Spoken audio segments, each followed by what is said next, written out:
My name is Leigh, and I'm an alcoholic. And if you're wondering what I'm looking at, is I'm setting my timer so that I will not go over or spend too much on any particular area.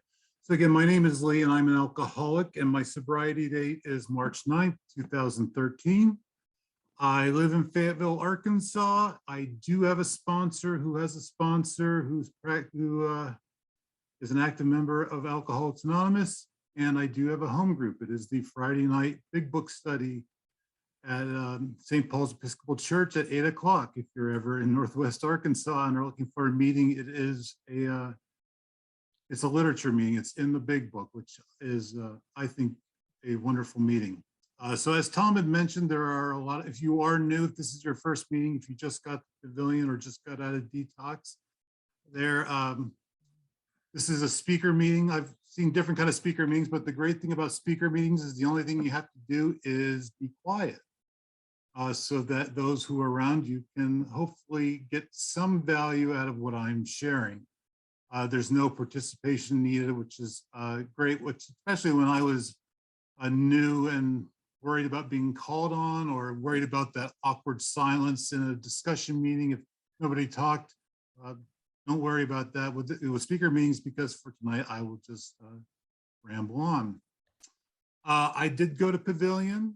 I was there in 2000, the summer of 2012, which when you say, well, wait a minute, your sobriety date is March 2013, and you were there in 2012. Yep, I did have a couple of bumps in the road once I left Pavillon, but the great thing one of the great things I learned there was that to not give up.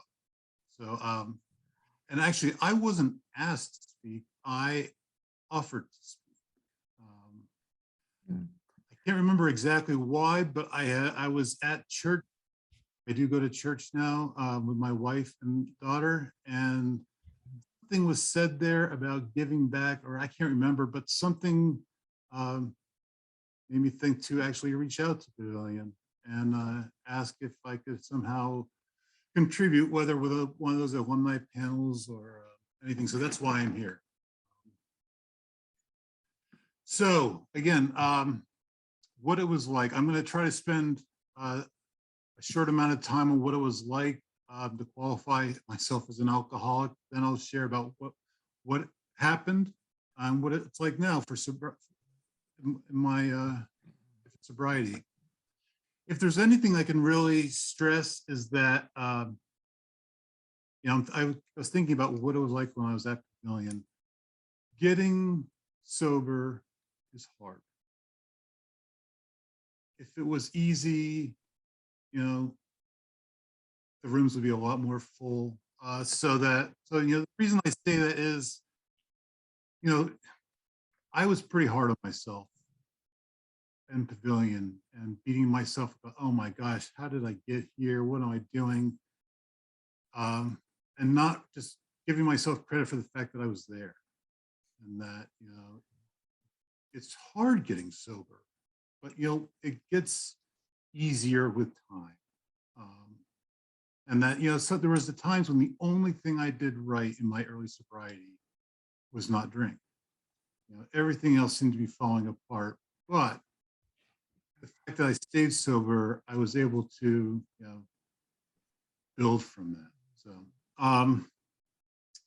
So a little background about myself. My family history is littered with mental disease and addiction.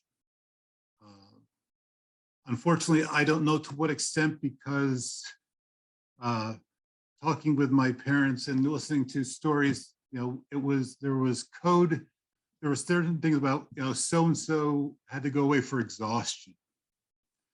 And so-and-so, you know, just was a little too high-spirited. It was socially, not that it's all, you know, even was not socially acceptable to have drinking problems or to have mental illness issues. You know, so, and I have a parent who is an alcoholic, who got sober when I was 10 years old. So I was familiar with Alcoholics Anonymous from a very early age. And, I was told about the genetics of it. And you know what, despite all the warnings and all the knowledge I was given, I went out and drank anyway. And I did not become a full-blown alcoholic overnight. But anyway, looking back now, I was an alcoholic before I touched alcohol. The big things that I think about in my life is that my story can be defined by fear and missed opportunities. From a very early age, I was afraid of getting into trouble. I was afraid of failing. I was afraid of not being enough. And I'd love to say that those fears are gone, but I still struggle with some of those fears. I just have a better way of dealing with them. In the missed opportunities, my story is not one that is full of a lot of excitement about arrests and, crazy stories. It's just more one full of missed opportunities that, because of the fear, because of my drinking, I missed out on things.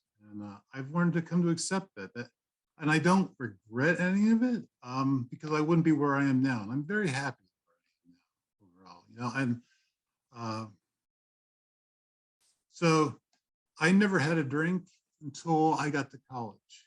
And that was mostly because of that fear, having a parent who was in AA. I did not want to get in trouble around that. I can't remember my first drink. It was not significant. I can remember, though, the first time I had a drink that when I realized the positive effects I thought of alcohol. And it was a strong cocktail. And I didn't realize until I had it that there was this, I had been walking around for the first 18, 19 years of my life with this knot in my gut. And once I had that drink, it just relaxed. And my shoulders dropped. And it was a Saturday afternoon, and I wasn't doing my normal kind of worrying about Sunday, I've got to do this to get ready for Monday. And I was just relaxed. And as I say, I did not become a full-blown everyday drinker that I ended up being right from the start. At first, it was just an enjoyment for me, but I enjoyed it, but I could also, I wasn't reliant upon it. A couple of years, I guess, no, maybe it was about a year after I first had my drink when I was a sophomore in college, I had some significant challenges in my family dynamics with some people dying and some other things. And that was when I started using alcohol truly to change the way I feel. Because I did not like the way I felt. And I knew from that first wonderful experience with drinking that I could use it that way to relieve that anxiety, that sadness, that fear of what's going to happen, that all went away.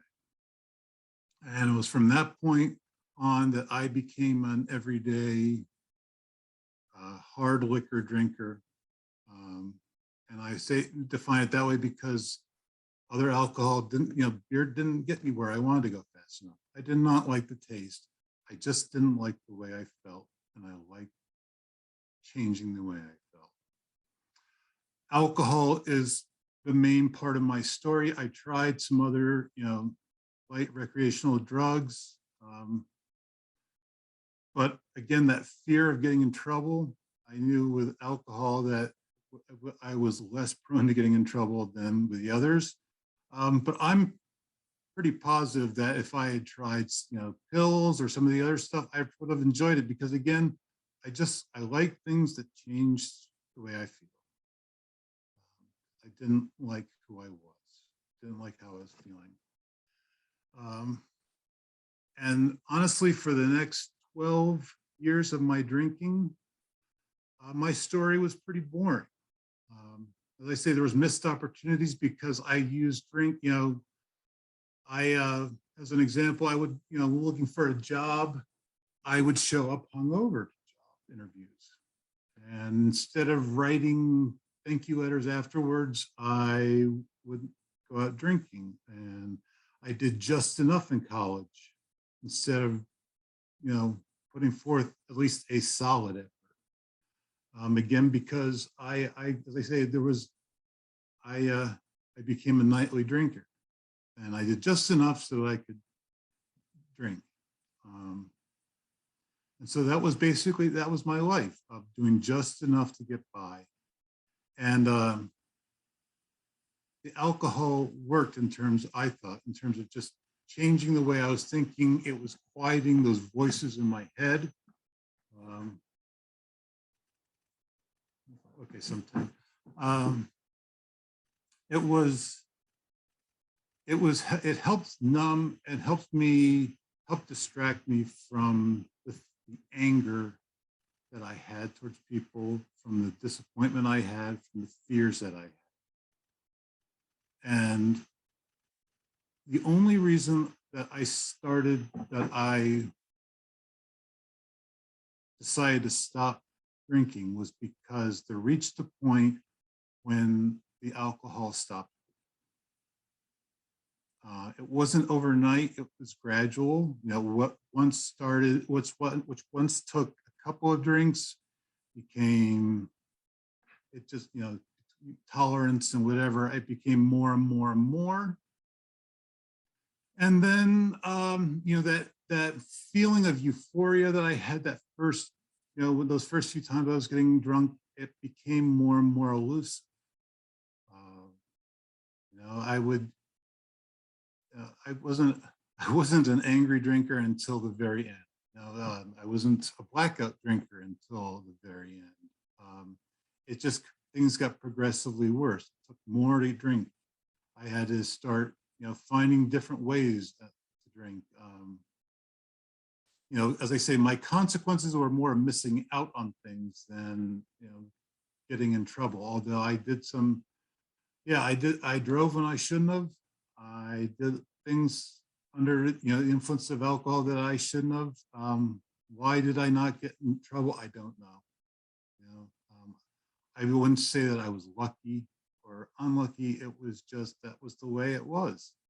I'm not sure if I had gotten in trouble earlier, would I have gotten sober earlier? I don't know. I tried geographic cures. I tried going into therapy. I tried medication, legal medication, all while still drinking those. So no, none of those things helped. I tried changing careers. I tried going back to school, and all it did was, I would have maybe temporary relief from alcohol, but it wasn't permanent because the problem was me, and I was the one constant in through all those changes. And the funny thing is also, it wasn't just that the alcohol was starting to not work, but it was also my life was getting a little more complicated in terms of, I met somebody who is my wife today. I met her in a non-alcoholic environment, and she liked the non-drinking Leigh. And that was a problem because I had then start balancing my relationship with her and my drinking life. And eventually it becomes too much. I did not decide one day to stop drinking, pick up a white chip, or go to Pavillon, and all was well. Pavillon was actually my third rehab. It was the only time I stayed at rehab, though. The first few times, and it was no fault of those facilities. I thought I wanted to get sober. I wanted to get sober. But I had excuses. I thought legitimate excuses as to why they weren't working. And so the first one I left after 10 days of a 4-week. The second one, about the same amount of time. And each instance I said, okay, I'll go out and I'll do an IOP, or I will, whatever. Actually, the first time I went out and I went back, I saw my fiance at the time, and I said, I am going to control my drink. I'm laughing at myself because you hear it from newcomers at times where people, and it sounds crazy, but at the time I truly thought that was the best I could do. It was just, I could not imagine a life without alcohol, something that changed the way I was feeling. But I kept reaching new lows. I didn't have this cliff that I fell off of. It just kept getting lower and lower, and the physical, I started reaching a point where I had to have I was constantly drinking. I had to have some around me constantly. I would wake up in the middle of the night and I'd have to reach for the bottle on the floor. And because it was just, I had reached that physical dependence. I lied to people. I lied to my wife and said that I was going to stop drinking when we got married. And this was all part of the year of 2012. So it started off by moving. And at first it started off by New Year's Day being in another detox, one of, I don't know how many. I tried to count how many tonight before this meeting, but it was too many. Then we got married, and I said, I was lying to. I was sober for our wedding, but then it took about a week afterwards that I went back and was hiding it. I thought I was hiding it. I thought if I drank vodka, nobody would notice, but you can. And I kept going on, and one of the final kind of things that, as I say, I wasn't a blackout drinker until the very end. And my drink, I had never missed any school. I had never missed any days of work until the week before I went to Pavillon. And it was funny. So I just moved to Fayetteville about a year ago, and I was unpacking some boxes about a week ago, and I came across my honesty. And I was thumbing through it. And so there was, I went to Pavillon on a Monday, June 4th, I think it was. And on Thursday and Friday, I had called in sick to work because I was too hungover, or I was too drunk. I'd love to say I was hungover. I was drunk. And I thought, usually I was pretty good about having supply of alcohol, but in the state of North Carolina, liquor stores are closed on Sunday, and so I didn't have any, and I was freaking out Saturday night into Sunday morning, going through withdrawals, and my wife finally said, "What's wrong?" And I asked her for help, and she found Pavillon, and they very nicely, I was just lucky enough that they got me in there, and I spent 3 days in detox. I was looking. I was keeping. There wasn't, for those of you who are in there, there's not much to do other than watch DVDs of Friends and other stuff there. So I'd keep track of my blood pressure, and it took me a while. I think it was 3 days to get over the dehydration and the high blood pressure and everything else there before I got let out into downstairs. I assume that the basement's still where men are. And I spent 12 weeks at Pavillon. So yes, I was in at the time there was just primary and EC. I guess there's a next level there now. And I was scared. I was really, really scared of everything because I had reached that point of alcohol had stopped working, in the sense that I kept drinking and drinking, and I couldn't reach that feeling that I was hoping to get to. And 16 minutes, okay. So I knew that the alcohol had stopped working, but my fear was I couldn't imagine a world without alcohol. And I was at that jumping off point that people talk about where, I felt like I was stuck. I also felt like a failure. I'm like, here's the third time I'm back in an inpatient facility.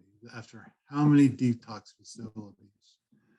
You know, parent who had gotten, my parent who was sober, who is still sober, had kind of just, my parents had just kind of thrown their hands up. So, you know, just like so many of, well, here Leigh goes again, you know. I didn't know if it was going to take. I didn't, you know, I had tried IOP inpatient. I had tried going to AA meetings, and you know, I thought none of it worked. You have the physical withdrawals, then you have the. I got there, and I was in. I was at the very end of the hall in room 113. I didn't have a roommate because it was kind of a lull in the season.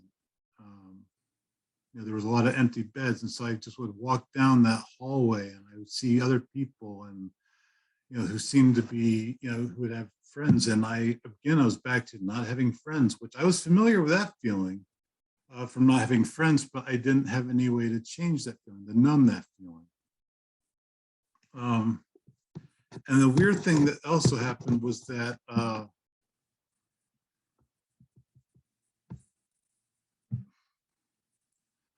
I remember one of the classes there when they're talking about the physical aspects of things that, you know, it takes some time once the alcohol gets out of your system, you start feeling things that you didn't. And one of the things that I started to notice about a couple of weeks into my time there was I was feeling worse. And I was having a lot of feelings that, you know, I wasn't having before. Why am I feeling worse and not better? And it was explained to me that, you know, I had for so long numbed the way I felt that these feelings were coming back, that were there, they were coming. And it made me even more scared because I didn't know how to deal with those feelings. And then I was just, you know, I started being scared of, well, oh my gosh, you know, at first it was 6 weeks. And then they were trying to tell me, you know, I should save through EC. You know, oh gosh, you know, I thought I had all these things that I had to deal with. And, you know, I don't like being told what to do. You know, I've never liked that. I still don't like it, but especially being told when to get up, when to go eat, it's to do. And now it's, you know, went from a month and a half, and most of them were only a month. And now you're asking me to stay for 3 months. And then I reached a point 3 or 4 weeks into Pavillon where I was afraid of, well, I'm going to have to leave here soon. What's going to happen? I felt safe there. I didn't know what I was going to do when I didn't have a counselor, when I didn't have, you know, people who I could go to talk to about stuff. You know, you could just walk down the, eventually, of course, I met people down there, you know, around there, and all those fears that I had would go away. And, you know, I was always worrying about the next thing. I was worried about, you know, what am I going to do when I get out of there? You know, they say you got to go to AA meetings and get a sponsor, and you know, I always worrying about, well, what if?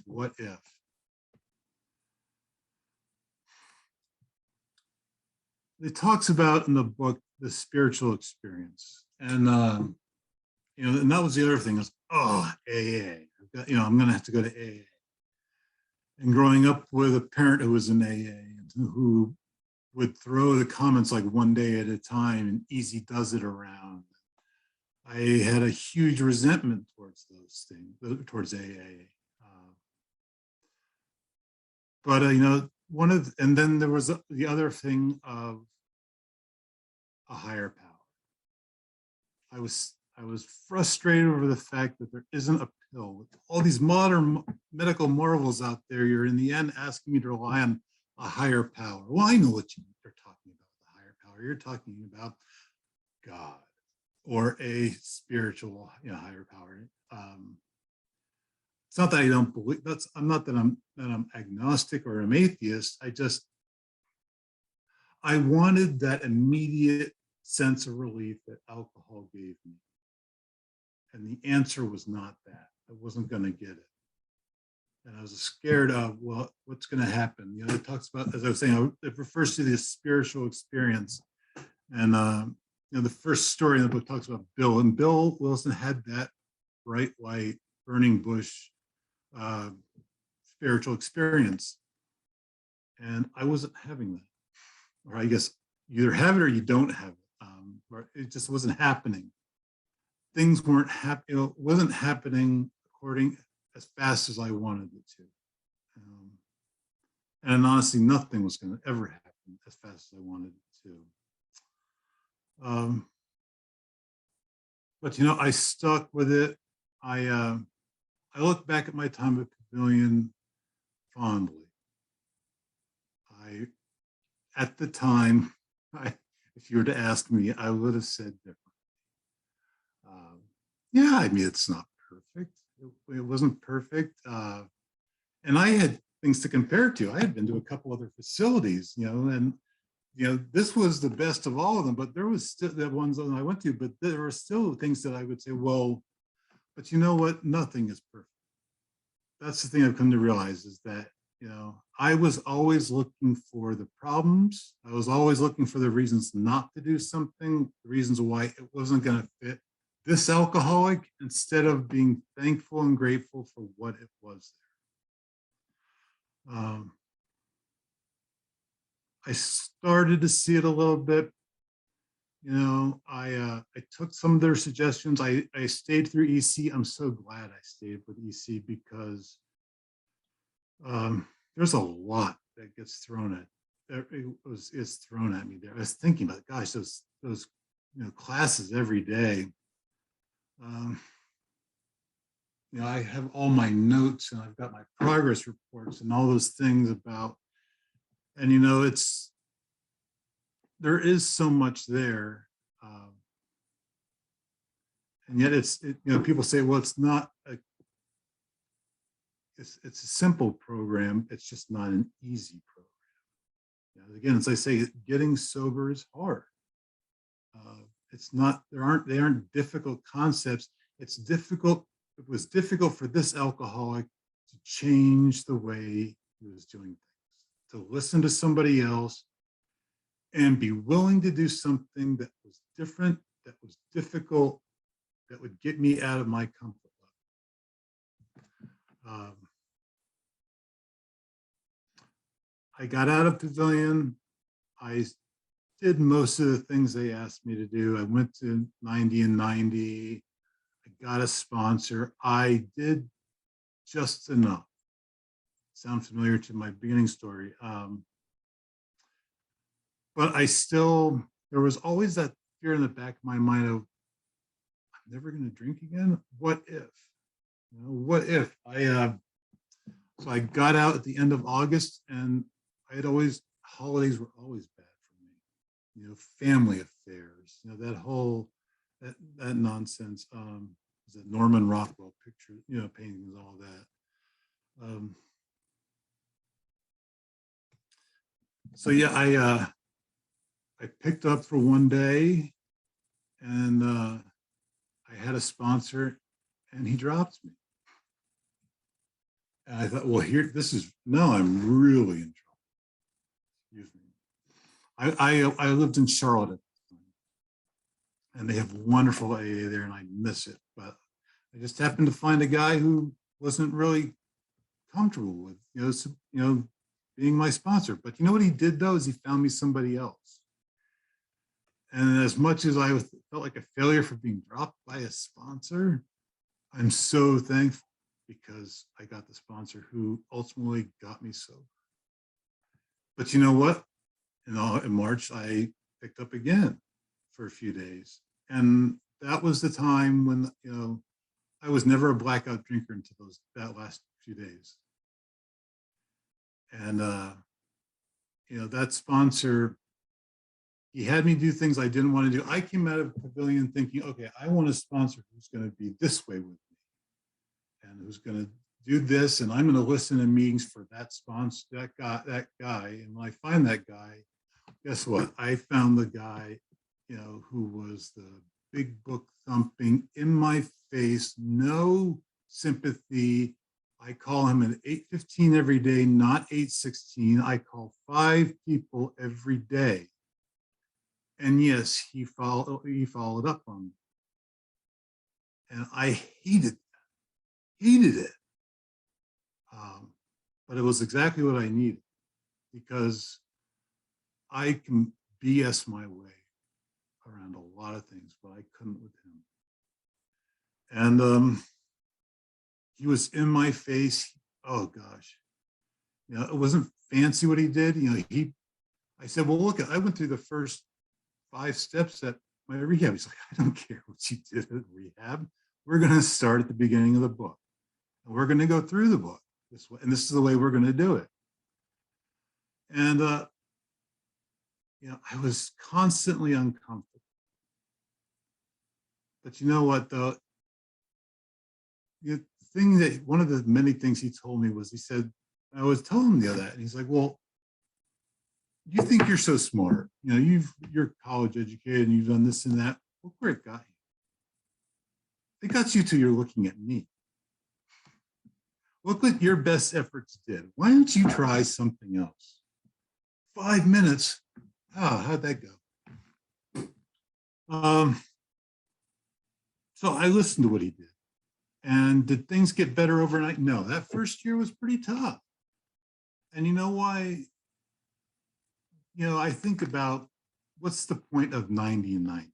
Now, what's the difference between that and 60 and 60, or 120 or 120? What's the point of it? The significance of a year? Well, you know what it was for me? It was that the 90 and 90 for me, it got me away from the whole idea of just having to go to meetings to, by the end, I did beyond 90 and 90. That was my life. I didn't have friends. By 90, after 3 months, I had friends. Why did I have friends? Because my sponsor made me call 5 people every day, because he made me get the meetings 15 minutes before the meeting and stay 15 minutes after the meeting. He threw me right into the middle of the program in AA in Charlotte. I am forever thankful for Charlotte AA. I still keep in touch with those guys, even though I moved out of Charlotte 7 years ago. I still get in touch with them. I still fly back to see them. They are truly friends for life. And for the beauty of Zoom and texting and all that, I can keep in regular contact. But so I got a year, and the great thing about a year for me was that it made me realize I can get through any experience in a calendar year without drinking. I never thought I could get through Christmas without drinking. I never thought I could get through Super Bowl parties and St. Patrick's Day and all that kind of stuff. But I did. And I picked up a 1-year chip, and I was really, I was pretty confident. I was pretty cocky. And then my sponsor moved away. And he got me another sponsor, and it was a little different then. And then, what happened? The funny thing that happened is, when my wife could stop worrying about me, is she could go on and start doing things she wanted to do, like go back to school. But that meant we had to move so she could get her PhD. So we moved to Knoxville. And they say AA is everywhere. It is a lot of places. It's not the same every place, in my experience. It was different there. And at first I judged it. You're not doing it right. You're not doing the chips right. You're not do. And I had, fortunately, I had people who I still kept in contact with who said, it's not, they're are people in the rooms? Yes. Well, then obviously it's working for them. So why don't you just change the way you're thinking? And that worked. 2 minutes. And, in cases where, I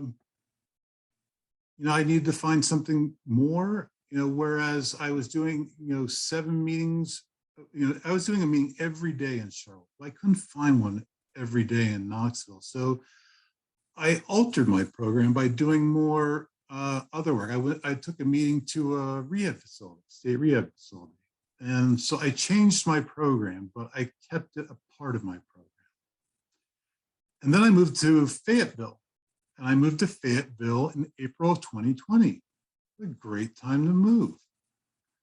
Great time to, when it's right in the very possible worst of the pandemic. And then, what I did here is I took a break for several months from going to meetings because of the pandemic, despite the Zoom, and I would do Zooms occasionally, but I would also have the TV on in the background and play with my dog. And, I didn't drink, but my thinking started to get a little crazy. And fortunately, I had a friend who said, "Are you going to actual meetings?" I said, "Well, no, I'm doing this." He said, "No, go to a meeting." And I did. And you know what? I did with the things I didn't want to do, which was, they'd say, "Is there anybody new or visiting?" And I'd raise my hand and say, "I'm not new to AA, but I'm new to FIT." And I did that at every new meeting I went to. And I found a sponsor. I found a sponsor who lives 6 stores down the street from me. And I found a sponsor who's having me deal with things that, as I say, I'm an adult child of an alcoholic. He's got me working on that different program. And, it's all these things that, is it a higher power? I don't worry about those things. When I get myself out of the way and just let God's will, higher power, what that higher power can be, there's a timer saying 35 minutes. So I will wrap up quickly. When I get my will out of the way and listen to, at first my higher power was my sponsor and the rooms. And, through that, as I say, I go to church now with my wife, and I accept that I don't have the answers. And that, the evidence that has presented to me through my experience, at least through sobriety, through, finding sponsors, finding meetings, finding all these right things, despite my best efforts, when I just stood back, there's something else out there that's, working. Whereas if, left to my own devices, I wouldn't have gotten there. And the only thing that I need to do at times is just I have to fight that overwhelming urge I have to take control of the wheel and say, "Oh, I got it now. Now we're going, and it's tough. As I say, getting sober was tough. Staying sober is easier, but it's not easy. But it's fun. We're going to read the promises, and it talks about a new experience and a new freedom and new happiness. I didn't understand that at first. Like, how can I be as a new happiness? I kept thinking I was going to find that happiness that I did the first time I drank. What somebody finally made me realize is, they said, "Would you look up the word new in the dictionary?" And new does not mean better. New means different. You might have a new pair of shoes. You might have a new car. It doesn't mean it's going to be better. It's different. I have a new freedom and a new happiness now. And it is completely different than what I ever thought was possible when I was in Pavillon. And I don't mean that like it's grand and all these things are possible. I mean, I've got problems now. I just, at the time, I didn't think I'd be living in Fayetteville, Arkansas. Why am I here? Because my wife went back to school. She got her PhD. She's happy. She got a job at the University of Arkansas, and we're here now. I have a 3-year-old daughter. I lead what some might define as a pretty boring life, but I'm happy. That's my new freedom and new happiness. My freedom now is I can do things that when I was coming out of Pavillon, I wondered if I would ever be able to do without drinking. And I can now. Could I do them within the first 6 months or a year out of Pavillon? No. I had to learn to walk before I could run. And when I stopped trying to control what I do, again, You know, and again, I highly recommend you read at the back of the book, The Spiritual Experience, because I had the learning variety. I did not have the burning bush. I had the spiritual experience that was seen by other people in me before I saw it. You know, my wife saw that I was different, you know, before I did. And I had to have these people point it out. And the reason I bring that up with all of this is that if I leave this with, or end it with that, I always had this expectation of how things should go, and I thought it was pretty smart to like, figure out the best path. When I stopped doing that, things got better. So I appreciate you all listening. I am sorry if I went a little late, Tom.